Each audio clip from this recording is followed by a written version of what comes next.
So there's this ball joint right there, and it's got this pin that runs through it.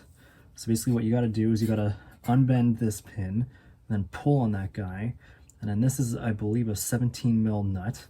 So you're going to break this thing free, and then the next part, this is going to be the challenging part, is going to be sticking a ball joint separator in there, and that's going to have the effect of popping this out from the lower control arm.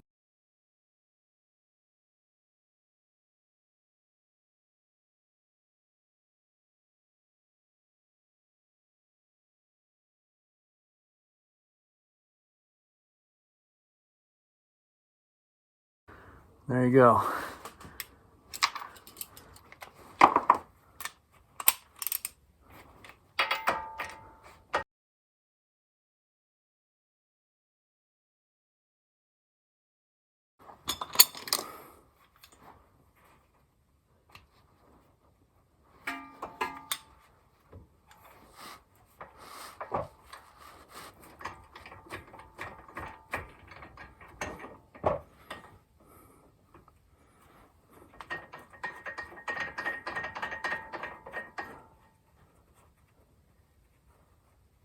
Here is what the ball joint separator tool looks like. It hasn't popped yet.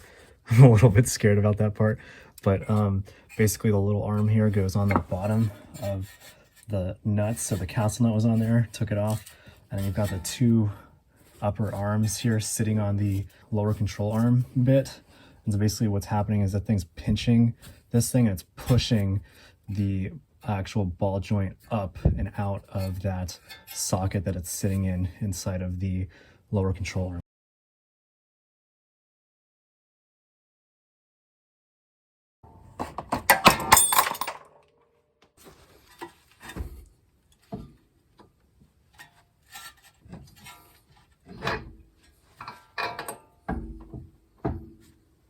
So taking this ball joint out of the knuckle is pretty tough, but I'm managing to do it while it's still in the car.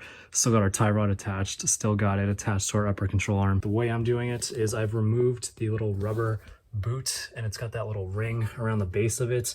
This is in addition to the little C-clip retainer that like springs. You need to like pinch that off. What I'm doing that's actually knocking this thing out is I'm taking a socket. This is a 7/8 inch socket, but the whole point is that it just fits around the actual metal base of this guy, and I hammer on that side right there, and then that is how I managed to get this guy out of this thing. So we're almost there, and I'll show you guys how I get this the rest of the way out, and then we're going to hammer in a new one, and we're going to be able to keep on trucking. So looking forward to it.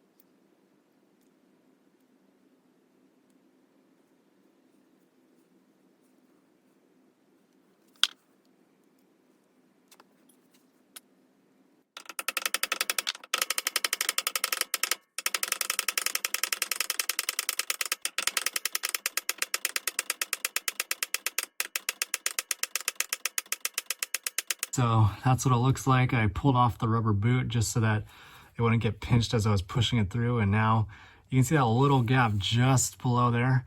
So that's where our snap ring is gonna go. And so got my snap ring pliers right here. I'm gonna pull open that ring, get that thing clipped around there. And I'm gonna put that boot right there back on. And then we will have successfully done this.